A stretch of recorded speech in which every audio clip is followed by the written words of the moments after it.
तो सियासी रण में किसमें कितनी दार है, इस पर लगातार चर्चा जारी है। कांग्रेस के क्या हाल है? कांग्रेस के लिए बगावत का सिलसिला खत्म होने का नाम नहीं ले रहा। बीरेंद्र सिंह से शुरू हुई बगावत की आंच से अब हरियाणा कांग्रेस सुलग रही है। हर तरफ से मुख्यमंत्री हुड्डा का विरोध शुरू हो चुका है। चौधरी बीरेंद्र सिंह की पत्नी और ऑल इंडिया कांग्रेस कमेटी की सदस्य प्रेमलता ने भी हुड्डा सरकार पर जमकर निशाना साधा है। लंबे समय से कांग्रेस खेमे के कई नेता मुख्यमंत्री भूपेंद्र हुड्डा पर लगातार तीखे हमले करते आ रहे हैं। कभी लोकसभा चुनाव में मिली करारी हार का ठीकरा सीएम हुड्डा पर फोड़कर, तो कभी हरियाणा में नेतृत्व परिवर्तन की मांग करके लगातार हुड्डा अपनों के ही निशाने पर रहे हैं। पार्टी में बगावत और भीतरघात की कतार में कुमारी सैलजा से लेकर चौधरी वीरेंद्र सिंह तक के तल्ख तेवर देखने को मिले हैं। लेकिन अब अपने पति के बगावती सुर में सुर मिलाने चौधरी बीरेंद्र सिंह की पत्नी और एआईसीसी की सदस्य प्रेमलता भी सीएम हुड्डा के खिलाफ मुखर हो गई हैं। प्रेमलता ने कहा कि सीएम हुड्डा की कार्यप्रणाली के कारण एक के बाद एक कांग्रेसी नेता पार्टी छोड़ रहे हैं। यहां तक कि उन्होंने हरियाणा के नंबर 1 होने की दलील पर भी निशाना साधा और कहा कि हरियाणा नीचे से नंबर 1 हो सकता है, ऊपर से नहीं।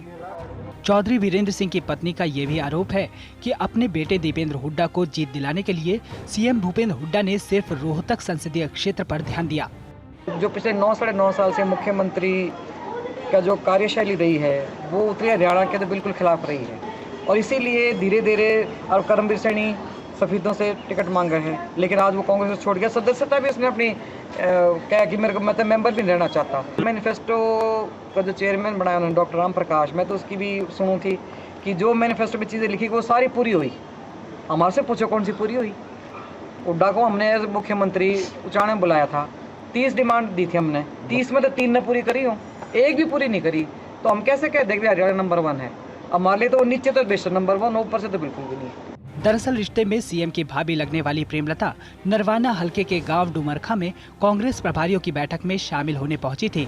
एआईसीसी सदस्य प्रेमलता हुड्डा के खिलाफ मोर्चा खोलने के साथ जनता की समस्याओं से भी रूबरू हुई।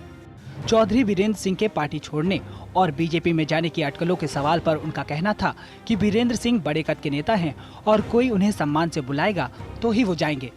प्रेमलता ने यहाँ तक कहा कि हुड्डा ने अपने एक बेटे को जिताने के लिए 9 बेटों को हार का मुंह दिखा दिया। ये बात गलत है क्योंकि भूपेंद्र सिंह हुड्डा को तो सिर्फ ये दिखाना था कि मेरा लड़का जीत जाओ, बाकी मोदी के नाम तो मेरी माफ़ी हो जाओगी। लेकिन उसी चीज़ का वो उस पर उल्टा हो रहा है कि वे एक बेटे को जिताने के लिए 9 बेटे हरा दिए। उसको तो हरियाणा का मुख्यमंत्री था, उसके लिए तो सब बराबर थे, लेकिन उसने बराबर देखे ही नहीं। 3 दिन तक वो बैठा रहा रोहतक में, जहाँ वोट नहीं थी, किसी तरह भी मनाई, उसने अपने लड़के को जिता लिया। बाकी जगह भी तो उसको वही कोशिश करनी चाहिए थी, लेकिन नहीं करी उसने वो कोशिश। हरियाणा विधानसभा चुनाव में बस कुछ ही वक्त बाकी है। ऐसे में कांग्रेस नेता तैयारियों को दरकिनार कर अपनी पार्टी के खिलाफ बगावत का बिगुल बजा रहे हैं। अगर ऐसे ही चलता रहा तो वो दिन दूर नहीं जब हरियाणा कांग्रेस के नेताओं के बगावती बिगुल की वजह से विपक्षियों का डंका बजेगा। नरवाना से गुलशन चावला की रिपोर्ट। नरेश जी, बगावत, हंगामा, भगदड़ लगातार जारी है कांग्रेस में। बिना एकजुट हुए आप लोग तैयारी कैसे करेंगे चुनावों की?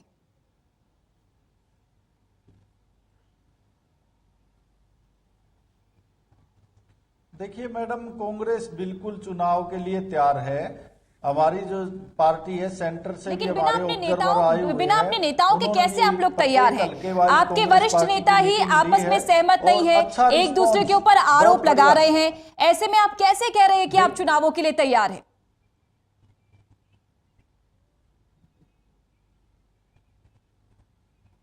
देखिए पूजा जी, बात ये है जब चुनाव आएगा हमारे सभी नेता एकजुट होंगे और कांग्रेस पार्टी की जीत के लिए सभी काम करेंगे। अभी सेंटर के हमारा हाईकमान है उसने कमान संभाली हुई है। हमारे ऑब्जर्वर आए हुए हैं, हमारे क्षेत्र के अंदर भी आए हुए हैं हमारे ऑब्जर्वर रेड्डी साहब। और कल ही हमें और सूचना मिली है कि 2 ऑब्जर्वर और हमारे यहाँ हिसार में लगाए गए, जो एक ऑब्जर्वर 2 हलकों को संभालेंगे और कांग्रेस पार्टी की जो मेंबरशिप का अभियान है उसको आगे बढ़ाएंगे और ज्यादा से ज्यादा हमारे कार्यकर्ताओं को जोड़ने का काम करेंगे। अब माननीय मुख्यमंत्री जी है, हमारे अध्यक्ष है डॉक्टर अशोक तंवर जी, वो भी प्रत्येक हल्के में रैलियां करके कांग्रेस पार्टी को मजबूत करने का काम कर रहे हैं और लोगों के लिए कोई समस्या तो उसका पूरा करने की कोशिश की जा रही है। अगर कहीं ना कहीं कोई घोषणाएं पेंडिंग है तो उनके ऊपर भी पूरा अमली जामा पहनाया जा रहा है कि कोई भी घोषणा पेंडिंग ना रहे और किसानों को, व्यापारियों को, मजदूर को किसी प्रकार की दिक्कत ना नरेश जी, आए। दो और सवाल जैसा है कि मेरे। आपने आप कह रहे हैं पिछले कि चुनाव हम में लोग देखा है, रोज जोड़ जो रहे हैं। बीजेपी की जो विनोद बात सिंगला रही जी है, ने यहाँ तक उनका कह दिया, आज सिस्टम विनोद आपने सिंगला जी देख ने ही यहाँ लिया। तक कह दिया और आज कि इनेलो कोई भी का समर्थक सिस्टम भी आपको पता है। वीरेंद्र सिंह का चुनावों में नहीं उतरेगा। पहला मेरा सवाल ये है, और आप कह रहे हैं कि कांग्रेस जुड़ रही है। दूसरा सवाल ये, जो आप घोषणाओं की बार बार बात कह रहे हैं, इन घोषणाओं पर सवाल उठ रहे हैं कि हुड्डा सरकार ने पहले जो घोषणाएं की वो अब तक पूरी नहीं हुई और चुनाव नजदीक है, ऐसे में हुड्डा सरकार और घोषणाएं कर रहे हैं। ये दो सवाल, इनके जवाब चाहूंगी आपसे।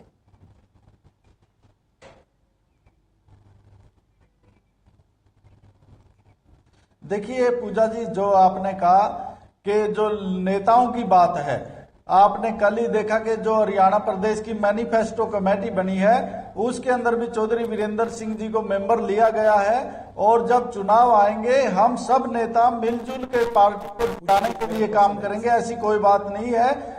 जो साथी चलिए, सवाल पूछना चाहते हैं नरेश जी, जवाहर जी हमारे साथ हैं, वो आपसे सवाल पूछना चाहते हैं। जी जवाहर जी पूछिए। लेकिन जो अब पार्टी हाईकमान का आदेश है, सोनिया गांधी जी का, राहुल गांधी जी का आदेश है कि हम सब मिलजुल के चुनाव लड़े। और हरियाणा प्रदेश के अंदर आपने देख लिया, चाहे आप हजका को ले लीजिए, हजका को 2 सीटें मिली थी लोकसभा के अंदर, दोनों सीटें हजका आपकी घोषणाओं को लेकर एक प्रश्न है, अपने हाथ से गवा दिया हजका ने। और इनेलो का भी जो है आपने हाँ, आप सवाल नरेश जी, आप कह रहे हैं कि मुख्यमंत्री जी ने घोषणाएं, हमारे क्षेत्र के अंदर ऐसी कोई घोषणाएं नहीं है जो मुख्यमंत्री जी ने की हो और पेंडिंग ना हो। मैं वही बता रहा हूं आपको, वही बता रहा हूं जो पेंडिंग ना हो। आप भी कह रहे हैं कि कोई घोषणा ऐसी नहीं है जो पेंडिंग ना हो। अब आपकी बात को मैं सहमति देता हूं। एक मुख्यमंत्री जी ने 10 नवंबर को गोहाना में एक घोषणा की कि जितने भी एडिड स्कूल है उनके सभी कर्मचारी, टीचर और नॉन टीचिंग, उन सबको सरकार अपने अधीन ले लेगी। आपने एक नोटिफिकेशन जारी कर दिया। 10 अप्रैल को हरियाणा के लोकसभा के चुनाव थे, 8 अप्रैल के विज्ञापन में भी वो निकला। और इसके बाद अब मुख्यमंत्री ने वो मना कर दिया कि हम ऐसा नहीं कर सकते, नंबर 1। उसके बाद आपने 65,000 नौकरियों की बात की। उन 65,000 में से आज तक कितने लोगों को नियुक्ति पत्र मिल गया, मैं आपसे जानना चाहूंगा, नंबर 2। नंबर 3, 15,041 SC का बैकलॉग है हरियाणा में। वो 15,041 में से कितने लोगों को नियुक्ति पत्र दे दिया, मैं ये जानना चाहूंगा आपसे। उसके अलावा आपने घोषणा की कि जिस भी पशु के ऊपर बिजली गिर जाएगी और वो पशु मर जाएगा उसको 15,000 रुपये दिए जाएंगे या जो भी इसकी कॉस्ट होगी। परंतु जब इसकी सच्चाई की गई तो उसके ऊपर आपने 15 किंतु परंतु लगा रखे हैं कि उसके पास आधा एकड़ से जमीन नहीं होनी चाहिए, इतनी आर्थिक है। तो उसमें एक भी व्यक्ति, अगर उन 15 नियमों को किया जाए तो एक भी व्यक्ति ऐसा नहीं आता जिसकी पशु मर जाता है उसको मुआवजा मिल सके। तो आप किन घोषणाओं की बात करते हैं? जो मैंने बताई है वो बताएं, उन घोषणाओं का क्या हुआ?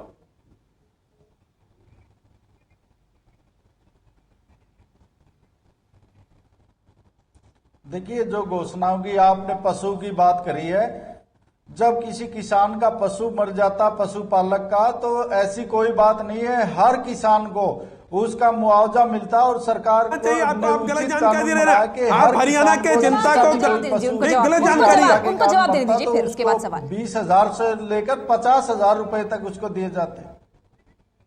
चलिए राजीव जी, आपके पास आना चाहूंगी। बीजेपी के हौसले बेहद बुलंद है, जीत पर सवार है। कांग्रेस पिछले 10 साल से सत्ता में है। इनेलो अपने आप को कहां देख रही है? क्या तैयारी है? क्या आप ये मानते हैं कि चुनौती आपके सामने काफी बड़ी है? राजीव जी, वैकेंसियां निकाली हुई है और जिसके ऊपर प्रक्रिया जारी है। वैकेंसी आप देखिए, जेबीटी की वैकेंसी है, साथी कोर्ट के अंदर गए हुए, क्या कोर्ट की अवमानना करे क्या सरकार? नरेश जी, अभी आपके पास फिर आएंगे, बहुत सारे आरोप है, बहुत सारे सवाल है। राजीव जी, आपका जवाब। उसको लागू नहीं कर सकती। बाकी दूसरी वैकेंसियां है, हरियाणा पुलिस की है, दूसरी है। और नरेश जी आएंगे आपके पास। साहबानो केस में आप कोर्ट की अवमानना कर सकते हैं। साहबानो केस में आप कोर्ट की अवमानना कर सकते हैं। सर्वोच्च न्यायालय, एक सेकंड पे, सर्वोच्च न्यायालय एक बेचारी मुस्लिम महिला को गुजारे का राइट देता है, आप संसद में वो नियम बदल देते हो, तब तो आप मानिए सर्वोच्च न्यायालय की अवमानना कर लेते हैं। जवाहर जी, राजीव जी, मेरा सवाल आपसे था कि इनेलो अपनी तैयारी कहां तक पहुंचा पाई है और कितना कितना आप टफ मुकाबला मानते हैं? बीजेपी जो कि लगातार आगे बढ़ रही है, बड़े नेता, बड़े नाम उसके साथ हैं, और कांग्रेस की पिछले 10 साल से सत्ता है, सरकार है, कैसे मानते हैं इनेलो को? कहां आंकते हैं आप? देखिए, जिस तरह की चर्चाएं चल रही हैं, अगर आप इसे तैयारी कहते हैं तो हमें ऐसी तैयारी नहीं करनी है, क्योंकि वो एक तरफ हमारे विधायक जी नरेश सेलवाल जी बता रहे हैं कि जो घोषणाएं थी वो पूरी कर दी हैं, और दूसरी तरफ भारतीय जनता पार्टी हर एक उस बात को उठाती है जिसको ऑलरेडी 10 साल से इंडियन नेशनल लोकदल उठाती हुई आई है। तो मैं सिर्फ इतना ही बोलना चाहूँगा, जैसे मैंने अपनी चर्चा की शुरुआत करी थी और आपको बताया था कि अगर रिकॉर्ड और इतिहास उठा के देखें हरियाणा प्रदेश में, चाहे सदन में उठा के देखें, चाहे उसको ज़मीनी तौर पर उठा के देखें, आप एक भी बात ऐसी निकाल के दें जो किसी भी विपक्ष में बैठे नेता ने उठाई हो जिसकी शुरुआत उसने की हो। हर बात जब भी शुरुआत हुई है वो इंडियन नेशनल लोकदल से ही हुई है, चाहे वो कांग्रेस के सरेआम जो इन्होंने पैसे लेने का कांड किया हो उसको उजागर करने की बात हो, वो सीडी लेके आए हैं तो इंडियन नेशनल लोकदल लेके आई है, चाहे वो बिजली के अंदर जो खरीद फरोख्त की गई हो, गुजरात से जो कमीशन खोरी की गई हो उसकी बात उठाई है तो कांग्रेस इंडियन नेशनल लोकदल ने उठाई है।